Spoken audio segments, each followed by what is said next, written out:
So welcome everyone to another By the Book talk from the University of Chicago Press, brought to you online in collaboration with both the Seminary Co-op bookstores and the University of Chicago Committee on Social Thought. I am Nathan Petrie, a promotions manager at the Press, and I'm delighted to introduce today's event. This conversation will run for about 45-50 minutes, followed by another 15 minutes of Q&A. We do ask that audience members remain muted and also with your cameras off for the duration of the event. However, as the thought strikes you, please feel free to drop any questions in the chat, which I will monitor, and we will return to them at the end of the call. Our speakers today are D.N. Rodowick, Samantha Rose Hill, and Thomas Bartscherer. D.N. Rodowick is Glenn A. Lloyd Distinguished Service Professor at the University of Chicago, where he teaches in the departments of Cinema and Media Studies and Visual Arts. He is the author of numerous essays, as well as 9 books, including most recently in Education and Judgment, Hannah Arendt, and the Humanities. Among other honors, he has been a fellow at the Society of Fellows at Cornell University, a senior fellow at the International's College for Kulturtechnik Forschung, philosophy at the Bauhaus Universität in Weimar, Germany, and a senior fellow at the Center for Advanced Film Studies, Free University of Berlin. Before coming to the University of Chicago, he was William R. Keenan Jr. Professor of Visual and Environmental Studies and Director of the Carpenter Center for Visual Arts at Harvard University. Rodowick is also a curator and an award-winning experimental filmmaker and video artist. Samantha Rose Hill is a senior fellow at the Hannah Arendt Center for Politics and Humanities and associate faculty at the Brooklyn Institute for Social Research. Her work has appeared in the Los Angeles Review of Books, Eon, Lit Hub, Open Democracy, Public Seminar, Contemporary Political Theory, and Theory and Event. She is the author of Hannah Arendt from Reaction Books. Thomas Bartscherer is the Peter Sorgen Senior Lecturer in the Humanities at Bard College. Current projects include the new critical edition of Hannah Arendt's The Life of the Mind, forthcoming in the Complete Work series, and When the People Rule, Popular Sovereignty in Theory and Practice, which he is co-editing for Cambridge University Press. He also writes for Performance. Stranger Love, an opera he created with composer Dylan Mattingly, will premiere in LA in 2023. He has held research fellowships at the École Normale Supérieure and the University of Munich, and was a senior fellow at the Center for Advanced Film Studies at the University of Berlin. As our event is sponsored by the Seminary Co-op bookstore, I will paste a link where each of these books may be purchased in the chat, and then I will let our speakers take it away. Thanks.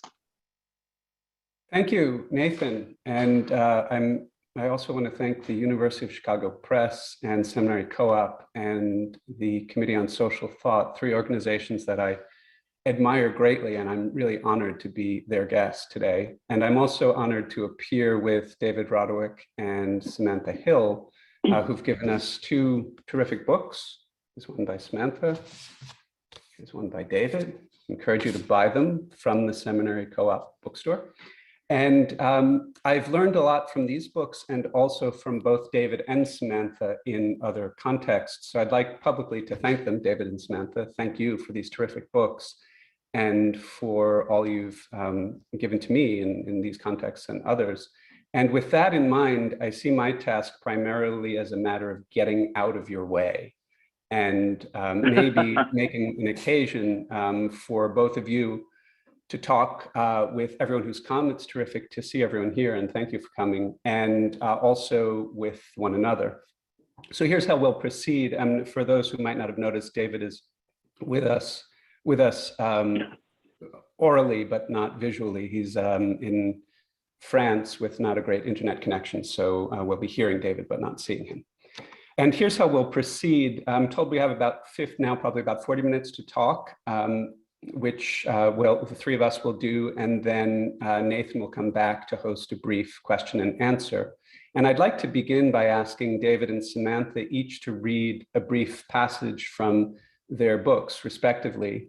And then I'll pose a question each, first to David and then to Samantha, a question that's deliberately broad to allow both of you to introduce the book. I'm assuming maybe not everyone on the call has read the books yet, so to give you an opportunity to talk about the books a bit. And then I'll give you an opportunity as well, just to warn you both in advance, to respond to one another. And then we'll see where we go from there. Before I turn it over first to you, David, I just wanted to say one word of introduction that applies to both of the books. And it occurred to me as I was preparing for this that I had a conversation in probably about 2010 with a colleague in which I said that I was reflecting on the fact that there had been a spate of influential books on Hannah Arendt in the late 90s and early 2000s. This was about 2010. And I remarked to a colleague that we had reached peak Arendt.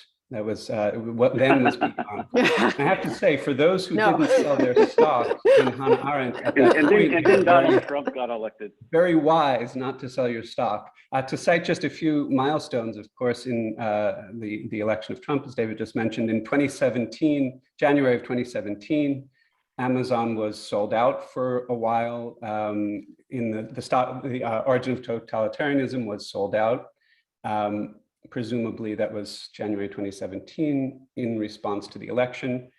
In 2018, the new complete critical edition, I have one copy of that here, the complete critical edition, began to appear. And I believe that the first 2 volumes are already in their 3rd printing now. Arendt is frequently invoked, as I'm sure many have noticed, in magazines, journals, even newspapers. These evocations are often in response to what's been called the various crises of democracy, but not always. Just most recently, I came across such a reference to Arendt on Wednesday in the New York Times, and that was in a review written by composer John Adams about a book that was written by the art critic Jed Pearl. So each of the 2 books on our table today, Samantha's and David's, make an argument for Arendt's urgent contemporary relevance. The books are different in many ways, but they share this central concern and also this rhetorical thrust. And so with that in mind, I'd like to ask David first, if you would. So what we'll do is, David, I'll ask you to read a passage and then Samantha read a passage so that they're both juxtaposed. And then I'll ask a question first to David and then to Samantha. David, I was hoping that you would be willing to read from the end of the book, page 167, the quote with which you begin, the quote from Arendt down to the end of that page. Okay. So once again, I apologize. Nathan and I tried everything to get me fully digitally connected to you, but I'm afraid we've fallen back on the most primitive means. So yes, I begin with a long quote that is not a quote. It is a quote from Arendt. It's quotes from Arendt's Crisis in Education. So I begin with that quote. "We are always educating for a world that is or is becoming out of joint. For this is the basic human situation, in which the world is created by mortal hands to serve mortals for a limited time as home. Because the world is made by mortals, it wears out. And because it continuously changes its inhabitants, it runs the risk of becoming as mortal as they. To preserve the world against the mortality of its creators and inhabitants, it must be constantly set right anew. The problem is simply to educate in such a way that a setting right remains actually possible, even though it can, of course, never be assured. Our hope always hangs on the new, which every generation brings. But precisely because we can base our hope only on this, we destroy everything if we so try to control the new that we, the old, can dictate how it will look." And then I continue in my own words to the end of the book.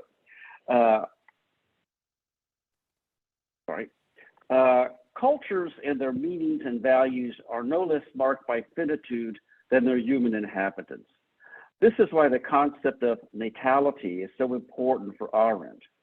If the appearance of each new human breaks into the world as an, quote, infinite improbability, then again quoting Arendt, education is the point at which we decide whether we love the world enough to assume responsibility for it, and by the same token, save it from that ruin which, except for renewal, except for the coming of the new and the young, would be inevitable. And this second short quote is also from Crisis in Education.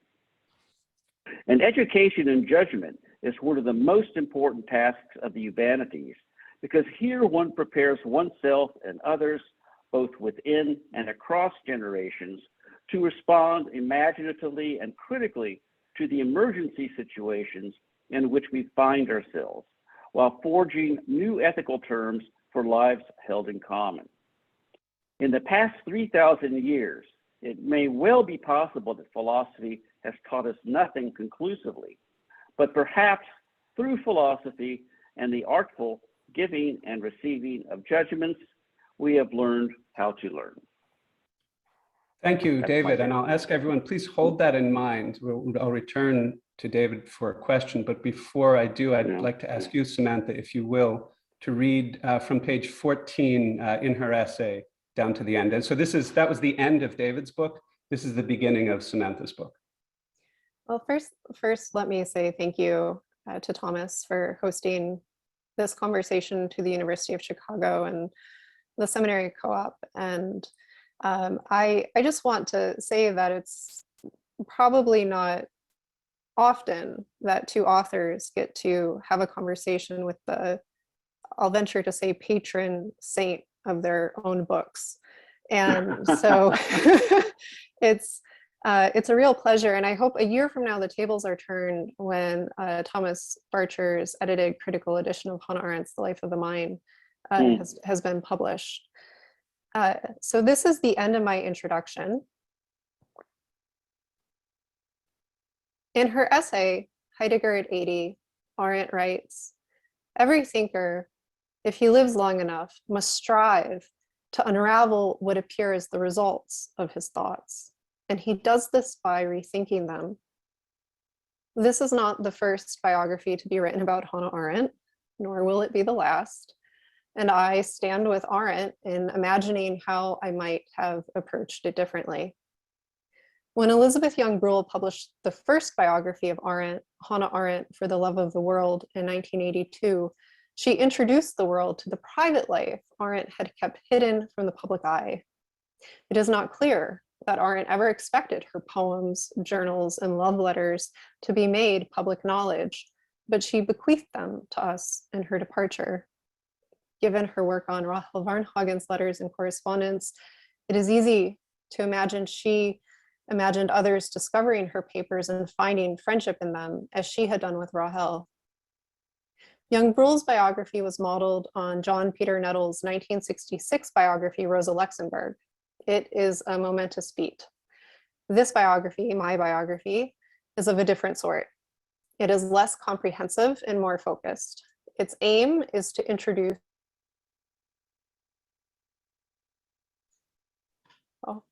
Have I been muted the whole time? No, you were just muted for 1 second. Where did I mute? Where should I? Okay. It's aim, the word it's aim, you ended on aim. Oh, I think somebody muted me, just FYI. Okay. Not my fault. That's okay. This biography is of a different sort. It is less comprehensive and more focused. Its aim is to introduce newcomers to the life and work of Hannah Arendt while filling in some biographical details that have been left out of previous accounts. My hope has been to offer readers a portrait of a woman who was incredibly vivacious and to illustrate how she was as engaged in the life of action as she was in the life of the mind. And Arendt's passion for understanding and hunger for life are just as important as her ability to engage in self-reflective critical thinking. I do not think the two can be untied, because one must really love the world in order to care for it as deeply as she did. In the darkest hour of her life, when she was in an internment camp with no sense of the future, contemplating suicide, she decided that she loved life too much to give it up. She decided to live and found laughter in doing so. I hope that her courage in the face of such dark times inspires us to have the courage we need to fight the darkness we face today in this none too beautiful world of ours. Thank you, Samantha and David. So the question, David, to you first, and it's a different question for Samantha, but the question to you is, you quote the passage in which Arendt says, "Education is the point at which we decide whether we love the world enough to assume responsibility for it." So that phrase, love of the world, amor mundi, as came up in Samantha's reading as well, it's an important concept for Arendt, and it's also, I'd say, in the top 5 most quoted, very much in danger of falling into a cliche phrases from Arendt. Yeah. So it made me, I was thinking about what it would mean from Arendt's perspective to not love the world, and what examples would be historical or even better contemporary of not loving the world. I mean, of course, I'm interested in the positive side of it, but it occurred to me that one might try to articulate the positive by thinking about the negative. So my question to you is, what does Arendt mean by loving the world? And following the argument of your book, how is an education in judgment directed toward that? How does an education in judgment bring that about? And if you want to take up the question of what it means to not love the world, I'd be interested to hear that as well. I think I can do both to start off. I think if that phrase becomes a cliche, it's because one is not thinking about it hard enough or deeply enough. And the way I understand Arendt's commitment, which shows up many times, to love the world is to love a particular kind of world, which is a world that is capable of change, that's capable of being constructed and reconstructed through action and discourse, and is encouraging of change at the most micro-political level, right? To decide that the world is still capable of change. And I say that because not loving the world is the position of nihilism. I think it's also the position of totalitarianism, which is not about change, but about control. So I think, broadly speaking, I think of it in those terms, is it possible to act together in a community to make a positive change rather than to submit to a totally administrated state? I could go on, but I'll try to keep this stuff brief for conversation's sake. Actually, let me ask you to just, if you would, one more line, maybe, or two, about the shortest version you can give of the way that the education in judgment prepares one specifically for that, for the to respond to a world that changes, and to respond lovingly to a world that changes. Yeah. I think what is, boy, we could go on for hours just about how the world that Arendt opens around the question of judgment. But one way I like to think about it is a judgment is, well, first of all, the through line of my book is that whatever we happen to be doing in a humanities classroom is practicing judgment in the community of our students. And we all need practice in it, no matter how long we've been in the business, right? And to perfect what it means to make judgments about, I don't know, books, films, other people, politics. And one of the key aspects of that, excuse me, is revisability, right? In a judgment, not only do you find out more about yourself, because you have to articulate yourself and your ideas to others, you open yourself potentially to disagreements and criticisms of others. And part of what an education in judgment is about, for me, is how does one seek to renew the world? How does one seek to persuade others to change? And how is one in turn persuaded to change one's mind or to change one's values, and to do so in a social and nonviolent way. Again, I could go on and on and on, but terms like community, revisability, imagination are all incredibly important, and they're all things that come about through the practice of judgment. Because I think judgment is not something that can be taught to anyone, but you can practice it. It's an instrument we already have. We just have to practice it to make it better. Terrific. Thank you, David, for so concisely summarizing so much of what's going on in the book. I'd like to follow up, but Samantha, I'll draw you in, and after I'll ask you a question, Samantha, and then I'll invite you both to respond to one another. Sam, this is on your page 15, where the section you just read. You write, "My hope has been to offer readers a portrait of a woman who was incredibly vivacious, and to illustrate how she was engaged in the life of action, was as engaged in the life of action as she was in the life of the mind." And I was thinking as I read that about this remark that Heidegger makes in one of the early Aristotle lectures that's sort of programmatic for his approach. He says, in regard to the personality or character, the word is Gestalt, of a philosopher, all we need to know is that he was born, he worked, and he died. And in a way, you could read that as saying everything that makes up the biography of a philosopher is irrelevant to our philosophical interests. And as I was thinking about that, I thought you could easily move from that remark to, whether one agrees or disagrees, to thinking about the approach of Heidegger and that of Arendt more generally, comparing them to one another, and then also thinking about the difference between the life of action and the life of mind. And one of the great strengths of your book, I think, is the juxtaposition of biographical detail and hermeneutical analysis. Both are, in my estimation, equally clear and substantial, and you're constantly bringing them into conversation. So the question for you is, as someone who had studied Arendt's writing quite closely before you embarked on writing a biography, I'm wondering what your study of her life, how your study of her life has inflected or deepened or transformed your thinking about her writing. And then as a second part of it, what you understand, how you think Arendt understands the relationship between the life of the author and the estimation of the author's work. So how your study of her affected your own approach, and how you think she understands that relationship. Well, I'll say first that I do not claim to speak for Hannah Arendt. So I'm happy to talk about my approach and maybe a little bit of what I've learned about Arendt's work in undertaking this biography of her. And then I'll say a few things about Amor Mundi, perhaps to draw Rodowick into conversation.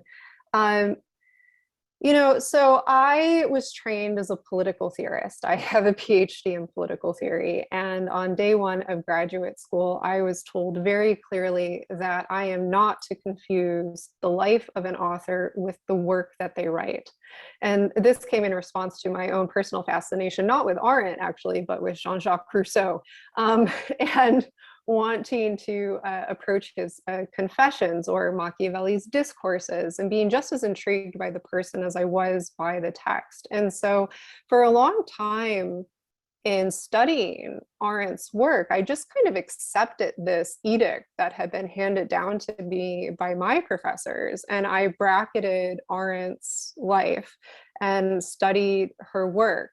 But when I started to move away from academia a number of years ago now, I would say, I just tore down that wall and I realized how ludicrous it was, especially when thinking about a political thinker like Hannah Arendt, who left the world of professional thinking in 1933 after the burning of the Reichstag, so that she could try to begin to understand what was happening in the world around her. She had this craving, this desire, this hunger for understanding.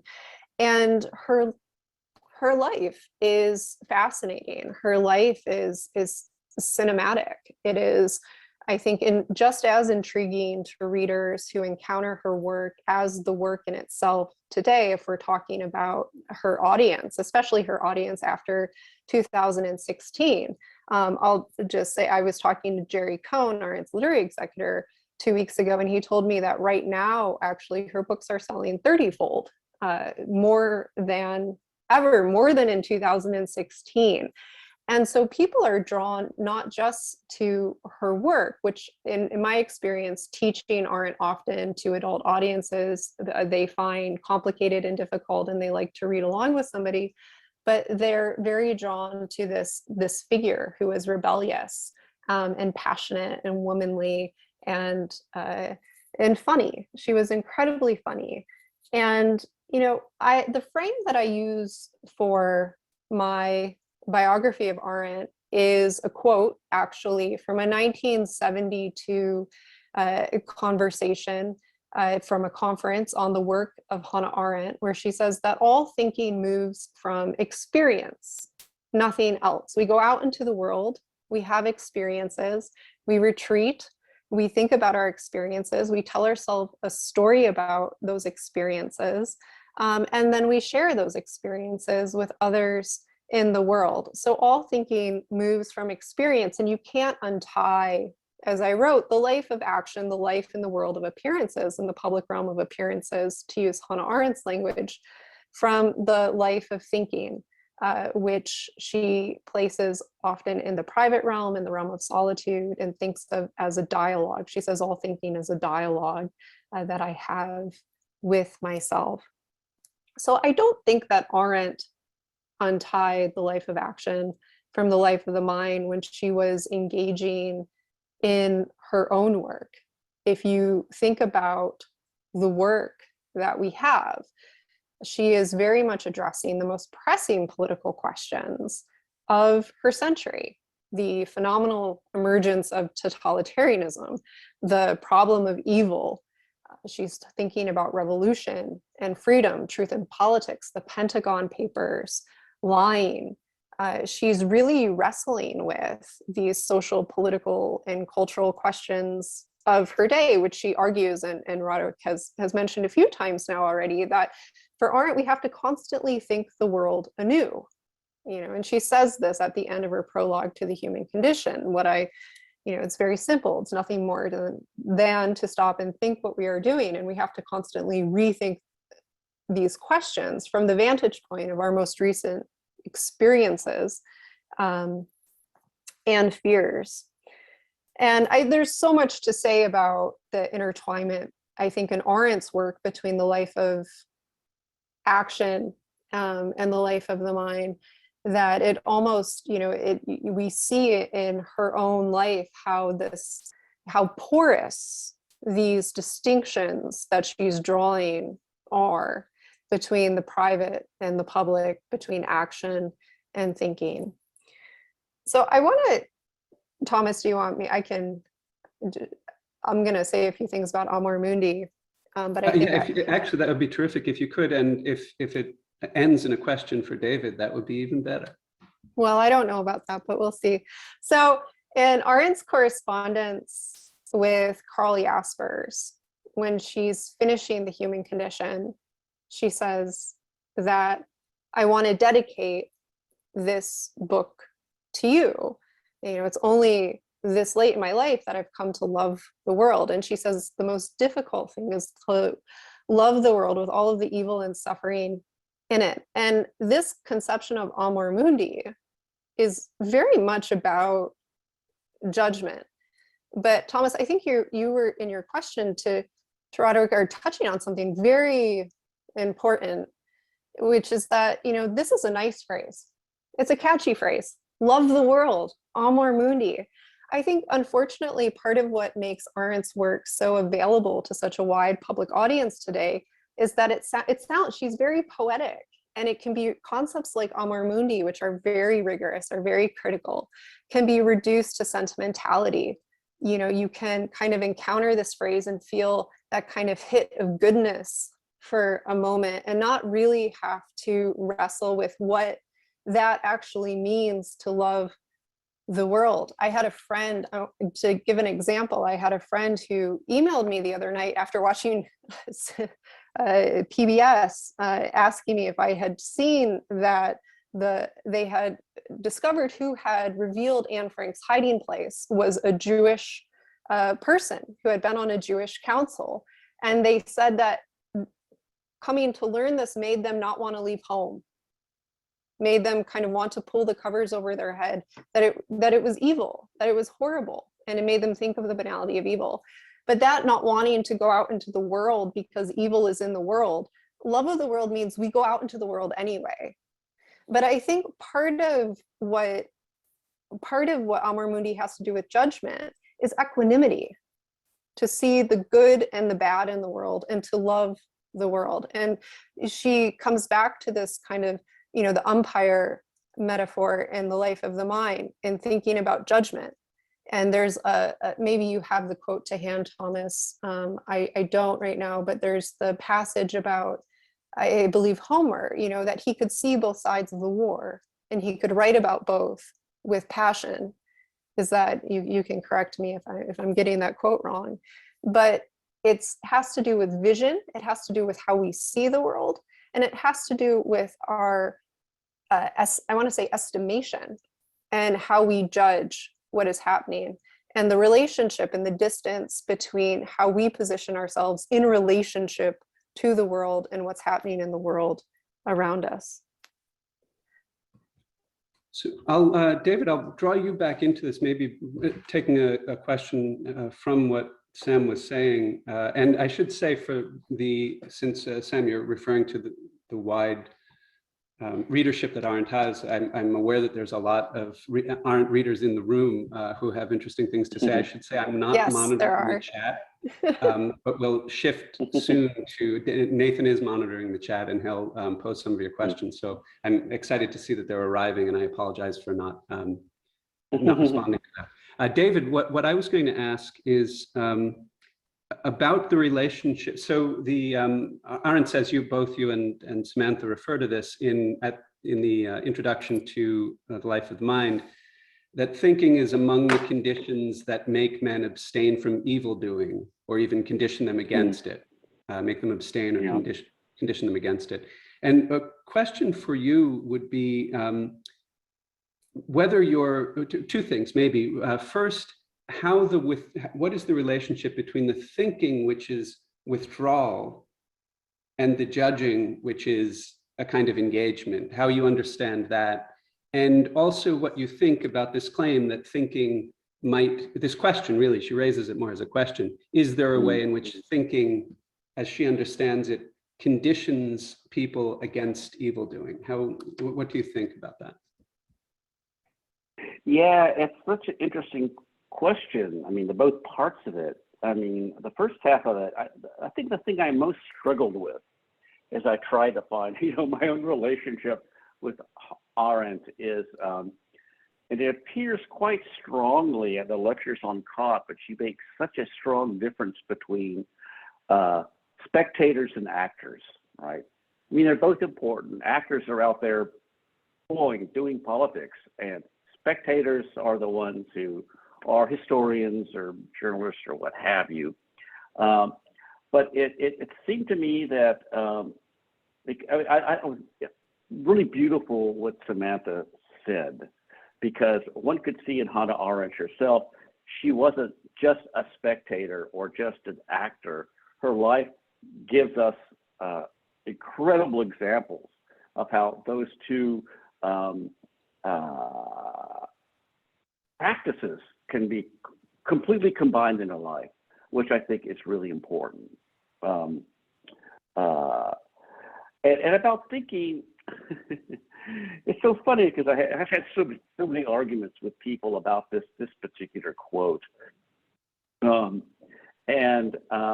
I think we have to take very seriously and at the letter and looking in very concrete ways what Arendt says about thinking, because thinking, as Samantha already mentioned, is a two-in-one, our relationship with myself, and it's both a reflexive and a critical relationship with one's self. It's probably the molecular version of judgment. Thinking should involve judgments about what you are thinking and what you were thinking about doing and what you believe, right? And so the part of thinking that might, what's the word I'm looking for? Inoculate one against evil, is when you step back and say, what am I doing? Is this right? Let me think this through. And that is exactly what she accuses Eichmann of not doing. He got his orders and he followed them. When he never once occurred to him to think about, oh, how many people are, where are they going? How are they dying? How many are dying? But it's thinking must have that critical and self-reflective dimension, or it's not thinking. It's something else. I don't know what it is. Pondering, working out a puzzle, but which I think is terribly important as an aim or objective of humanities research and humanities in the classroom, is to try to convey to students that capacity to not only engage in critical conversation with others, but to start with yourself. Because it is often the place where the greatest change is needed. And I mean, part of the example of our current political situation is that in certain political communities, who can go unnamed, there's so little of that self-reflection. There's a lot of thinking. There's a lot. there's no more expansive and concrete thinking than paranoid thinking, but it's not critical of self-reflexive thinking. David, I want to first thank you for drawing the connection between vaccination and thinking. This is a powerful metaphor. I also want to mention that in the book, at the end of the book, you give a really beautiful example of how you think this works in practice. I mean, there's a degree to which it can sound very abstract, but I want to encourage those who are interested to look at the way that you describe this actually happening in practice. I have several dozen questions for both of you, but I'm going to refrain from asking them and suggest, Nathan, if you want to rejoin and draw in some questions from the audience, that would be terrific. Yes, thank you all so much for this wonderful conversation. We do have a couple questions so far. If you have any more, feel free to drop them while I am summarizing. So while you all were talking, there was sort of this back and forth going on in the chat about an efforts to sort of pin down what we mean by judgment, who determines what judgment is, how do we practice it, what's the difference and overlap between judgment, opinions, and critique, or for you, or what do you think Arendt's would have answered to that sort of distinction? So if I don't know who wants to sort of take a stab at that first, but that was the question. Yeah, I mean, I guess I have to own up to that question. Everyone decides for themselves what judgment is. Although ultimately a judgment must be tested in a community of other people, or at least one other person. And there's no model for it. You can't draw up a textbook on judgment because judgments occur in contextual and contingent situations. One is pressed to make judgments in any situation where there's not an obvious rule to follow, not a code, not a transcendental aim. And the thing is, we confront those every single day. This is something that Linda Zarelli and I have talked about and really agree about, that the important thing about judgment is it's not a highfalutin thing. There's not a day of your life goes by when you don't have to make some kind of practical judgment about what something means or doesn't mean. Is it right or is it wrong? Do I find this ugly? Do I find it beautiful? It is completely commonplace for human beings to engage in such activities, right? And so, in the first instance, one looks to oneself. When anytime one has to make a qualitative assessment, which is always a singular situation in which there's no obvious rule, you are engaged in judgment. And that's probably the shortest answer I can give. Sam, do you want to add? Sure, I'll add a bit to that, and I think, Thomas, when you initially posed this question, you referred to thinking as a withdrawal and judging as a form of engagement. And you're positioned well to respond to this question too, which I would love. Arendt talks about thinking, willing, and judging. And I think if we're going to talk about judging, that we also have to talk about Arendt's work on willing here as well, and how the dialogic activity of thinking, the two-in-one conversation that I have with myself, where the self-consciousness can draw the conscience, the kind of our understanding of moral norms and so on into conversation, requires harmony with the self, this kind of Kantian notion of harmony and solitude and quiet. But willing is when we are thrown out of harmony with ourselves. And willing is when the self is split, not just in two, but in many different directions. And I'm summarizing a lot here. But willing is also part of what prepares us for judgment when we reappear in the world and engage in a form of action, whether that's a judgment that brings us to act in the world, to be that actor on the stage who's doing something, or whether we're engaging in an activity like storytelling. I mean, Arendt was first and foremost, I would argue, a storyteller. She was very often willing to sacrifice facts for the sake of making her point and telling a story in order to create meaning. And this is where we have to start talking about her distinctions between, which, distinctions for Arendt are also a form of judgment, I think, between meaning, understanding, intellect, and knowledge. Right. And the way all of these mental faculties are in relationship to one another, and how we prepare the self for judgment to act in the world. And evil for Arendt, of course, is a privation. She's following St. Paul and Plato and Augustine, and it's not something that exists, but is a lack. And so we can't think evil. But again, that's one of those lovely quotes that's easy to take out of context of Arendt, to say evil is unthinking, without talking about what that unthinking actually is. Thomas, I would love for you to respond to this question as well. I'm just going to respond to one part. I'm going to dodge the real question you're asking me, since I'm only the facilitator. But I will respond to one part of it, which in the last section 20 of your book, is called storytelling.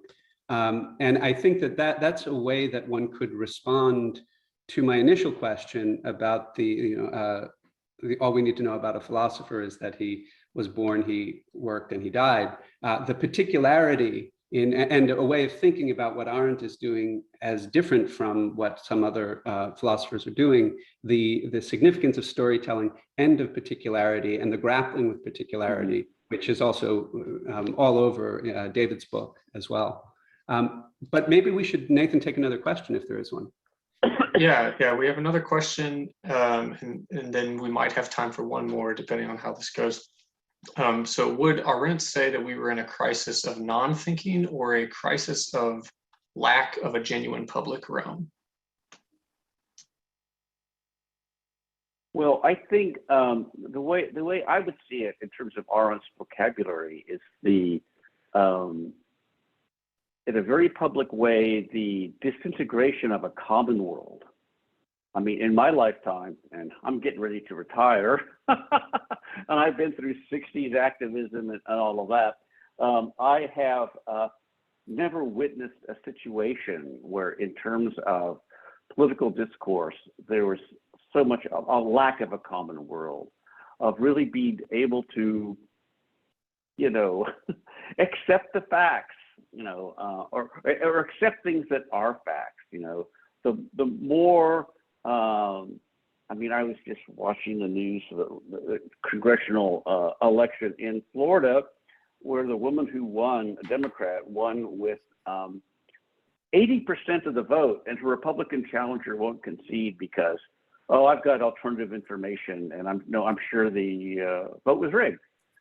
And we have entered that kind of world where, politically speaking, people cannot agree on the most basic factual situations, and that is,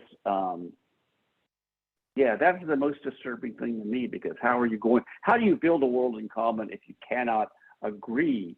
And you don't have to agree that facts are something that are absolutely objective and unchallengeable, right? But if you cannot agree on the basic situations and perceptions of the world that you live in, you can't live together. So to me, that's deeply disturbing. And I must say to my students, when I'm teaching my freshmen this stuff in the fall quarter, it's pretty disturbing to them as well. Yeah, I think it's a very important question, and in a certain way, I think we have to separate the public realm or the political from Arendt's conception of the commons. And I think what Rodowick is talking about is the kind of loss of the commons. Please call me David. David, okay, David. I've heard that David is saying is the loss of the commons. And I think this comes back to storytelling, because what we're talking about here are the narratives that are crafted about the political and about the world that we share in common, and the competing political narratives, which today cannot be distinguished from entertainment. And we are submerged in this pseudo political news, violent entertainment space, nonstop, 24/7. It's constantly in the palm of our hand, on our computer screens, on our television, the radio, however you have it. And so it becomes, when there's no distinction between when so much of Arendt's conception of judgment is about withdrawal, her conception of thinking is about withdrawal. We have no withdrawal today. We have no space. Every spare moment we have to engage in self-reflective critical thinking is filled up with noise. And that makes it harder and harder to distinguish fact from fiction. And one of the things that I love about Arendt when she's talking about truth is that she always modifies it. What we're talking about in response to this question is what Arendt would have called factual truth. You have an experience in the world, you report your experience, you tell a story about it, and that becomes part of the common fabric of humanity. But the social media, the way that these conversations are conducted in public today, means that people can negate rhetorically what it is another person is saying. And so there is no common fabric left that we can rely upon. It's just noise is the word that is coming to my mind. And Thomas, I just, you keep you talking about Heidegger a little bit. I'll say, the one thing, I think Arendt is very much critiquing Heidegger in The Life of the Mind. Heidegger's conception of thinking here, and part of what she's doing, his conception his understanding of being doesn't allow for spontaneous political action. It doesn't allow for this vitality, which is the heartbeat of Arendt's concept of politics. And is, the very kind of life force of its pardon the natality puns. Nathan, just let me say one thing before I turn back to you for a last question, if we have one. Heidegger's invoked at the beginning of David's concluding chapter and in your introduction, so I'm just following you both. But I think that this this discussion about facticity is extremely important, and Arendt's and also, Sam, you're bringing in entertainment, the crisis in culture, which is one text that David discusses at length, and also Truth in Politics should be on everybody's reading lists. Nathan, do we have time for one more question? I think that this is all the time that we have for today. I apologize, everyone, for getting started late, but this was a wonderful conversation. And if you all could react with your clap emojis, thank you so much for taking the time, Samantha, David, and Thomas. There will be a link to this that will go out within the next week or so if you'd like to see this again or share it with your colleagues. And with that, I'll just remind everyone that these books are available at the Seminary Co-op. The link is up in the chat. And yeah, thank you all so much for taking the time. Thank you. I saved the chat. I encourage everyone to save the chat. There's a lot of great questions in there. Thank you, Nathan and Samantha. Thank you all for the conversation. I really had a good time.